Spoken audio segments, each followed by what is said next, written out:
And one last thing I want to do, I want to express my condolences to everybody who knew and loved Melissa Jenkins, because I know that some of the elected officials are going on to that funeral. Melissa Jenkins wasn't just another name in the headlines. She was a devoted mother, a passionate teacher, and a cherished member of her community. On March 25, 2012, she was brutally tortured to death. We tore her clothes off. And then next thing I know, I got her on the ground doing it. Doing what? Strangling. Did she put up a fight? A little bit. And the first degree murder verdict, it shouldn't have been anything else. And anybody that I've talked to, they've said it's too bad we don't have the death penalty in Vermont. Before we begin, we want to extend our deepest respect to Melissa's family and loved ones. If you're new here, don't forget to like, subscribe, and hit the notification bell. Let's dive into the tragic story of Melissa Jenkins. On the cold night of March 25, 2012, the quiet stillness of Colonia County, Vermont, was shattered by a chilling 911 call. A man named Randy Rathburn reported finding a toddler alone in an SUV, parked on Goss Hollow Road. The driver was nowhere to be found. By 11:30 p.m., officers from the St. Johnsbury Police Department arrived at the scene. A silver Suzuki Grand Vitara stood on the roadside. Its headlights were still on, and the engine was humming softly. Inside, a toddler was asleep in the back seat, still secured in his car seat. Miraculously, the child was unharmed. Randy Rathburn to the officers that the vehicle belonged to his friend, 33-year-old Melissa Jenkins. 3 hours earlier, Melissa had called him, saying she was heading out to help a friend who was having car trouble. After failing to contact her many times, Randy grew concerned and decided to check on her. His search led to her SUV. The discovery raised a cascade of alarming questions. The car was found half a mile from Melissa's home. Why would she leave her son alone in the car, especially in the middle of the night and so close to home? And most urgently, where was Melissa? As officers illuminated the scene with their flashlights, immediately found marks of boot and tire tracks near Melissa's SUV. Following the tracks, they discovered a black and red men's baseball cap, a single woman's slip-on shoe, and a shattered cell phone. It appeared that Melissa had been abducted in a violent confrontation. Whether this was connected to the mysterious call she had made earlier that evening remained unclear. But one thing was certain. Time was of the essence, and every second counted in the desperate effort to find her. To understand the gravity of Melissa Jenkins' disappearance, we need to know who she was. Melissa was a beloved figure in her community. Born on November 23, 1978, Melissa spent her entire life in St. Johnsbury, Vermont. After graduating from Danville High School in 1996, she pursued higher education, eventually earning a bachelor's degree in natural science. In 2004, Melissa joined the prestigious St. Johnsbury Academy as a science teacher. Her impact at the academy was immediate and profound. She inspired even the most disinterested students to find a love for science. Her classes were filled with hands-on experiments and practical lessons that made complex topics accessible and fun. Melissa wasn't just a teacher. She was a mentor, a coach, and a source of unwavering support for her students. She coached the girls' sport teams and served as a dormitory proctor. Her famous motto, "Love those the most who need it the most," encapsulated her approach to teaching and life. Outside of her work at St. Johnsbury Academy, Melissa juggled a full schedule. She was pursuing her Master's of Education at St. Michael's College in Colchester, while also working part-time at the Creamery, a local restaurant where she was adored by coworkers and customers alike. Despite her demanding schedule, Melissa's world revolved around her 2-year-old son, Ty. Her love for Ty was the driving force behind her tireless work ethic. Everything she did was for his future. Melissa Jenkins was the embodiment of strength, compassion, and dedication. That's why her sudden disappearance on March 25th shocked her community to its core. The police worked tirelessly to find Melissa as the small town of St. Johnsbury braced itself for the tragedy that would follow. With the likelihood of an abduction, the St. Johnsbury Police Department asked for reinforcements. Vermont State Police and the National Guard joined the investigation. Their mission was twofold: to uncover what had happened and to find the missing single mother. As dawn broke on March 26, 2012, Goss Hollow Road became the epicenter of a large-scale investigation.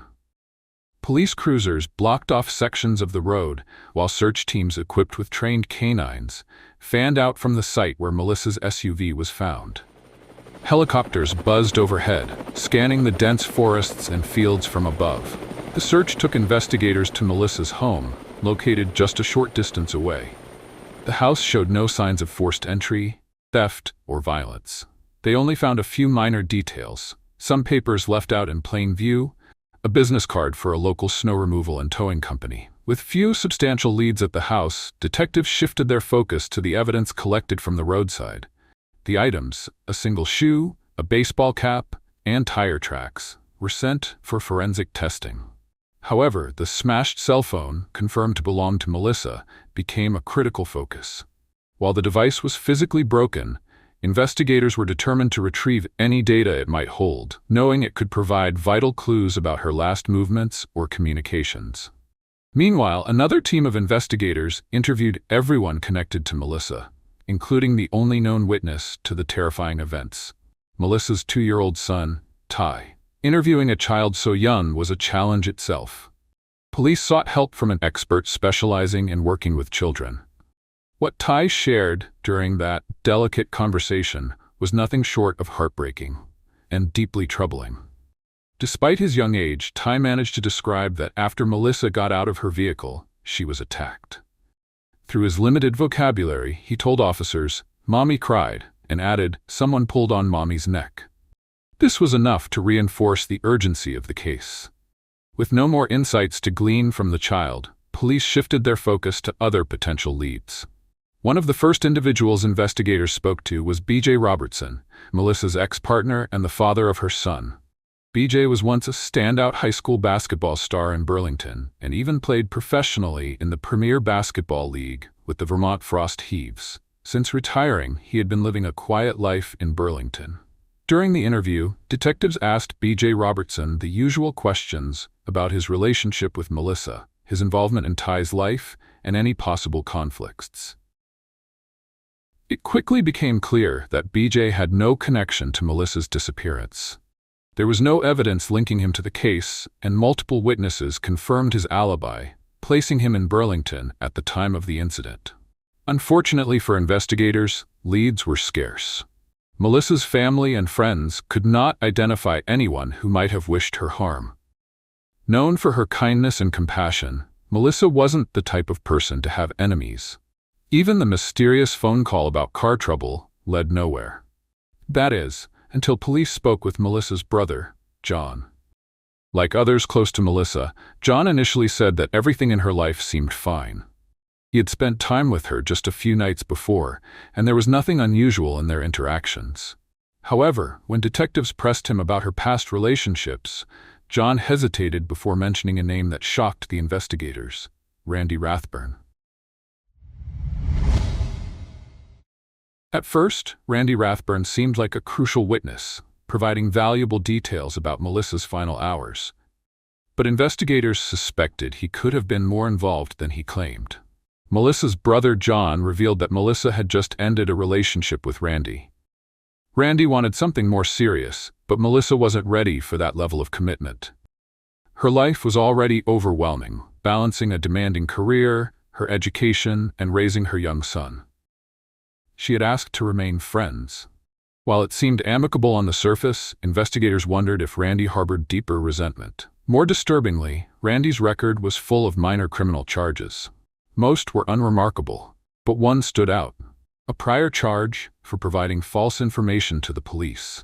This detail, combined with his proximity to the case, raised red flags. For the first time since Melissa's disappearance, authorities felt they might have a potential suspect. When questioned, Randy maintained his innocence. He insisted that he held no hard feelings about their breakup and was happy to remain friends with Melissa. In fact, their bond had grown stronger in recent months, which was why she had called him that night. To back up his claims, Randy handed over his cell phone. The records confirmed his story. Melissa had called him at 8:39 p.m. on March 25th. Randy also voluntarily provided the shoes he had worn that evening. They didn't match the boot prints found near Melissa's SUV. As the interview progressed, detectives grew increasingly confident that Randy was telling the truth. He was nothing more than a concerned friend who was trying to help. Just as the hope for a breakthrough began to wane, detectives were hit with another devastating news. At approximately 1:30 p.m. on March 26, 2012, roughly 14 hours after Melissa Jenkins had been reported missing, officers from the Vermont State Police arrived at Pine Grove Park. Located about 10 miles from Goss Hollow Road, the park was an isolated area along the Connecticut River. As investigators made their way toward the boat launch, they noticed something unusual: a freshly hacked stump of a young pine sapling. The tree appeared to have been cut down very recently, which immediately raised suspicions. Moving closer to the water's edge, officers spotted a pile of branches and boughs in the shallow river. Someone had deliberately arranged this pile. What lay hidden was far more horrifying than the officers had imagined. Tangled in the mess of greenery, officers found the lifeless, nude body of Melissa Jenkins. A dive team was called in to recover Melissa's remains. Initial observations revealed that she had suffered injuries consistent with a violent attack. Bruising covered her upper torso. Her wrists and waist were loosely bound with rope. Investigators also found cinder blocks tied to her body, evidence that someone had tried to weigh her down and conceal her in the river. The crime scene pointed to one conclusion: Melissa's death was no accident. An autopsy later confirmed that she had died from strangulation. According to Dr. Stephen Shapiro, Vermont Chief Medical Examiner, it was unclear whether Melissa had been sexually assaulted because crucial evidence may have been washed away by the river. However, one detail stood out: a series of small, evenly spaced circular wounds. These wounds were caused by a stun gun. Some of the patterned injuries, the little checkerboards, could have been, as she was dying, anti-mortem injuries. Those are harder to pick out. The bruising, the contusions inside her lips, by all means, anti-mortem. The stun guns as well, anti-mortem. Before she was dead, we can see that reaction. This revelation led to a chilling conclusion. The attacker had come fully prepared to harm Melissa. This was a calculated and premeditated act. The discovery of Melissa's body sent shockwaves through the small town of St. Johnsbury. A beloved mother, teacher, and friend had been brutally tortured and murdered. The community rallied to honor her memory. Vigils were held across town, and at St. Johnsbury Academy, teachers and students distributed pink ribbons as a symbol of support. Many wore pink to show solidarity. Her memorial service, held at the academy, drew an astonishing 1,400 people. Locals also raised funds to help care for Melissa's young son. Amid the grief, one question lingered: who could have done something so senseless, so horrific? At this very moment, Randy Rathburn appeared like a savior again. He had remembered a small but crucial detail from his final phone call with Melissa. She had mentioned a name during their conversation: Prue. Though the name meant nothing to Randy, it immediately sparked interest among investigators. While searching Melissa's house, they had found a business card for a local snow removal and towing company. That company was owned by a husband and wife duo, Allen and Patricia Prue. Just hours before Melissa's body was discovered, Allen and Patricia had shown up at the Vermont State Police precinct. They filed a report about Patricia's ex-husband, alleging that he was stalking her, stealing her identity, and falsifying documents in her name. At the time, their visit seemed unrelated to the investigation. However, with the new detail from Randy's account, the Prue's timing suddenly appeared more than coincidental. Let me get some names here. I don't even know yet, so I'd like to know your names if you could. So what is your name? Patricia Prue. What's your name? Allen. Same last name, Prue? Yes. In the scheme of things, this is something that you can fix. And, I don't know if you guys saw the newspaper today, that girl. He is just trying to track me down through this, and now he's come up missing. So it has to do with identity theft and credit He's issues. missing or just kind of avoiding being caught? not because of... She's not in that county no more. Well, that doesn't mean missing. Missing is like the girl that's on the newspaper today. She's missing. Right. She's gone and nobody knows where she is. That's missing. Watching the interview, detectives noted some peculiar behavior. Allen seemed visibly nervous, sweating a lot even though the interview room wasn't warm. Meanwhile, Patricia tried to steer the conversation in strange directions. At one point, she brought up Melissa Jenkins' disappearance, suggesting her ex-husband might somehow be involved. The comment came out of nowhere with no backup evidence, raising further suspicions. Detectives decided it was time to dig deeper into Allen and Patricia Prue's background. The couple lived in a trailer in Waterford, Vermont, on a property owned by Allen's mother. Their home was less than a 10-minute drive from Pine Grove Park, where Melissa's body had been discovered. Allen and Patricia met online in 2008 and married shortly afterward. While Patricia didn't work, Allen occasionally took on odd jobs, including snow removal and towing services. This was how they had met Melissa Jenkins. The previous year, Melissa had hired the Prues to clear snow from her driveway. However, she had declined to use their services again, telling friends that Allen made her feel uncomfortable. Armed with this information, detectives intensified their focus on the Prues. They obtained Melissa's phone records and discovered that shortly before her disappearance, at 8:29 p.m., she received a call from an unrecognized number. It was linked to a burner phone, unregistered and untraceable. Detectives tried pulling records for the burner phone's activation and call history, and found out it had been activated near a Walmart store in Littleton, New Hampshire, just across the Vermont border. They immediately went to the store to review surveillance footage and transaction records. What they found was undeniable. The burner phone had been purchased by Allen and Patricia Prue on the very day of Melissa's murder. Patricia was captured paying for the phone with a personal check, a careless mistake that directly linked her to the purchase. This was why they had come to the police station. They planned to blame Patricia's ex-husband for everything they would do. The evidence against the Prues continued to mount. The burner phone had pinged near Melissa's home on the night of her murder and later near Pine Grove Park. Surveillance footage from a fast food restaurant showed Allen wearing a black and red baseball cap, the same cap found near Melissa's abandoned SUV. Convinced that Allen and Patricia Prue were involved, police brought them in for questioning on March 27, 2012, 2 days after Melissa's body was discovered. On March 27, 2012, Allen and Patricia Prue were brought in for questioning regarding Melissa Jenkins' murder. The couple was separated and interviewed individually, a strategy designed to prevent them from coordinating their stories. By this point, detectives had a strong case built against them, with surveillance footage, phone records, and other evidence tying the couple to the crime. Patricia was questioned first. When confronted with the surveillance footage of her buying the burner phone, she flatly denied any involvement and quickly requested a lawyer. Investigators immediately turned their focus to Allen, and they were right. Within minutes, Allen burst into tears and confessed everything. At first, he admitted abducting and killing Melissa all alone. I have no idea.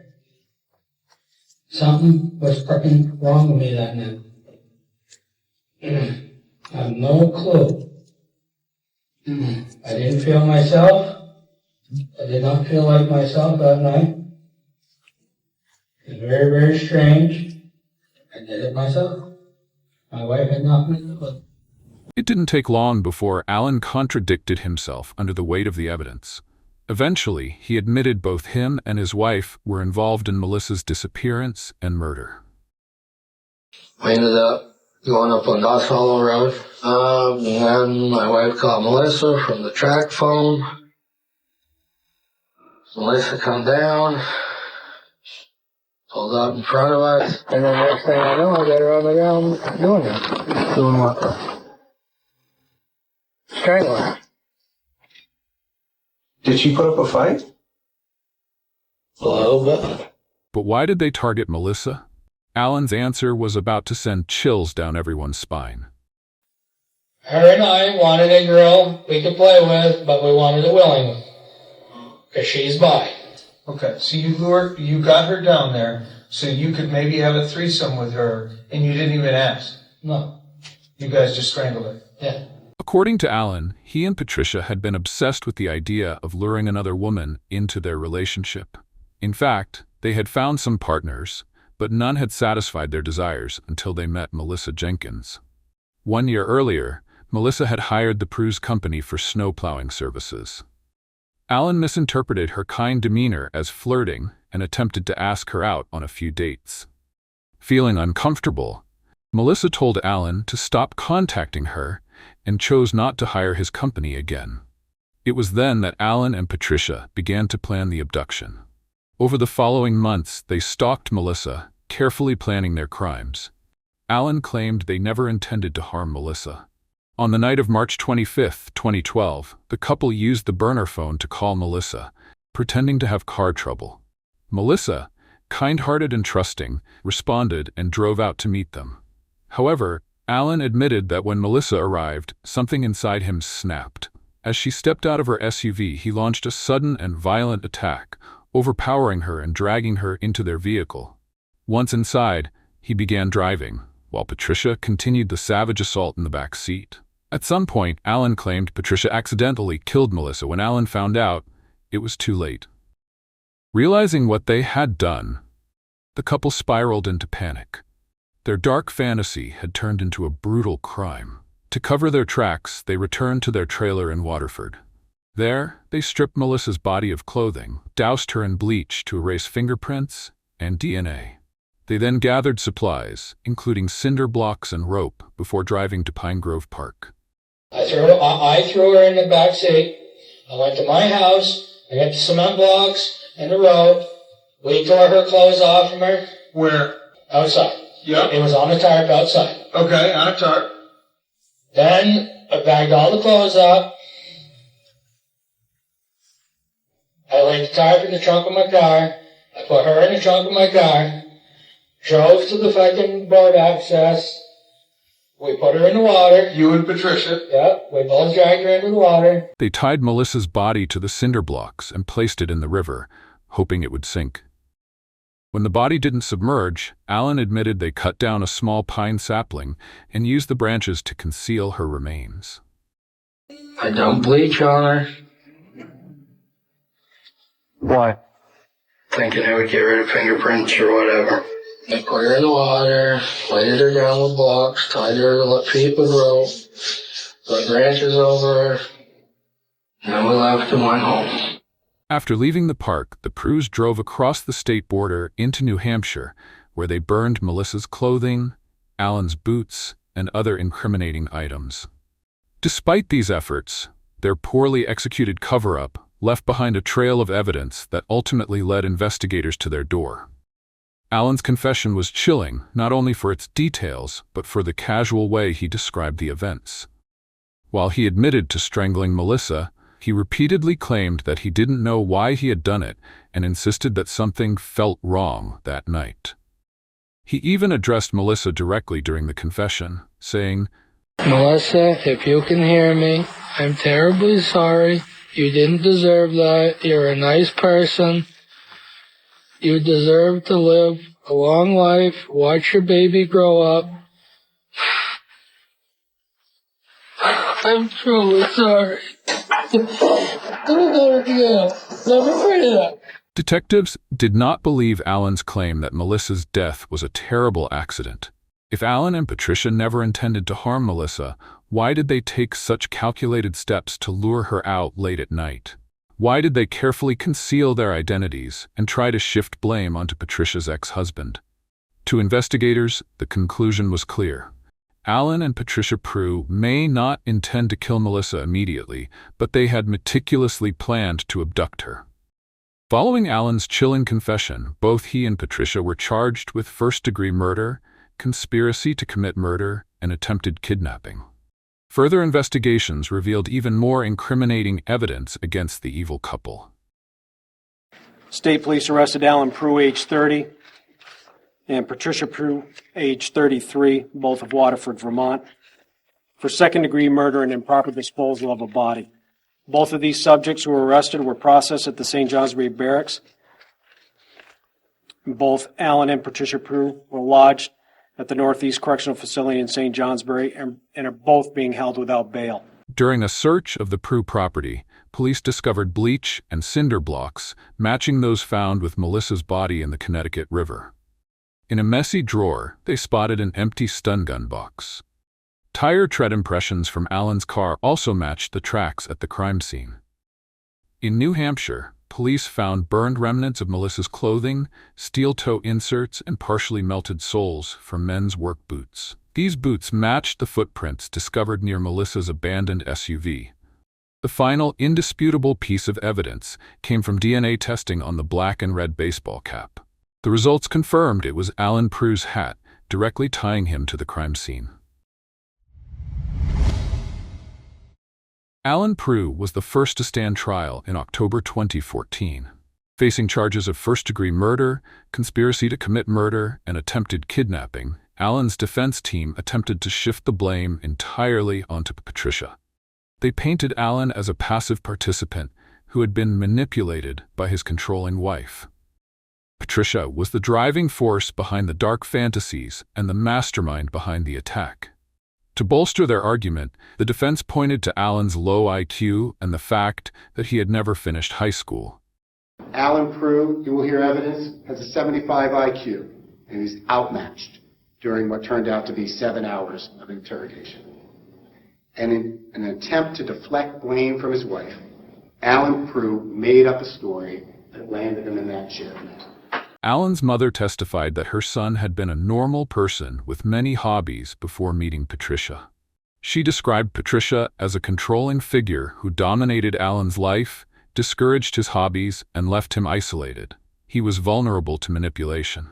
In October 2014, Allen Prue was convicted of all charges. He was sentenced to life in prison without the possibility of parole. In February 2015, it was Patricia Prue's turn to face trial. Despite her denials during interrogation, forensic evidence and testimony exposed her deep involvement in the crime. The most shocking evidence came from Patricia's computer, which revealed disturbing search queries in the days leading up to the murder. Starting with phrases like, "how to kidnap a girl," the searches escalated into more explicit and sinister topics, leaving little doubt about Patricia's active role in planning the crime. Adding to this was testimony from a jailhouse informant who had been incarcerated with Patricia. The informant claimed that Patricia openly confessed her role in both the planning and execution of the murder. Meanwhile, in a bid to remove charge of murder, Patricia's lawyer argued that she was mentally ill with post-traumatic syndrome, general anxiety, panic attacks, and personality disorder. However, to the courtroom's surprise, Patricia Prue chose to take a plea deal, pleading guilty to choking Melissa Jenkins to death. She accepted a life sentence without the possibility of parole. The deal allowed her to maintain communication with Allen while they were both in prison. Caledonia County Judge Robert Bent condemned her actions with a stern statement. I've been on the bench for almost a decade. Seldom have I seen conduct as vile and calculated as you and your husband planned and inflicted on Melissa Jenkins. It was only at this moment that Patricia Prue finally shed a tear. She expressed regret, wishing she had sought mental help, and apologized for her disgusting crime. I know that there's a profound difference between being sorry you got caught and being sorry for a tragedy you helped cause. I'm not sorry we were caught. I am sorry that it ever happened at all. While the convictions of Allen and Patricia Prue brought a sense of justice, they could never undo the pain caused by Melissa Jenkins' tragic death. Her absence left an immeasurable void in her family, her students, and the small community of St. Johnsbury. No one wins. It's another chapter that's taken care of, but we do know that Allen Prue will never hurt another person again. They let him out in chains, and it was a good feeling that the family needed. Nobody does win. We don't get Melissa back, but that monster is off the streets. To this day, Allen and Patricia Prue remain incarcerated. Their heinous actions ended the life of a remarkable woman, but they could not erase the love and light she brought into the world. Melissa was posthumously awarded her Master of Education degree from St. Michael's College.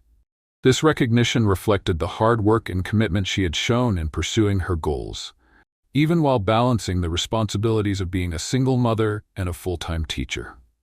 Several memorial scholarships were established in Melissa's honor, supporting students of education or science, the fields she had been so passionate about. Thank you for joining us as we shared Melissa Jenkins' story. If this video moved you, please consider supporting educational initiatives in your community or contributing to causes that honor victims of violence. Don't forget to like, subscribe, and hit the notification bell for more true crime stories. Stay safe, and we'll see you next time.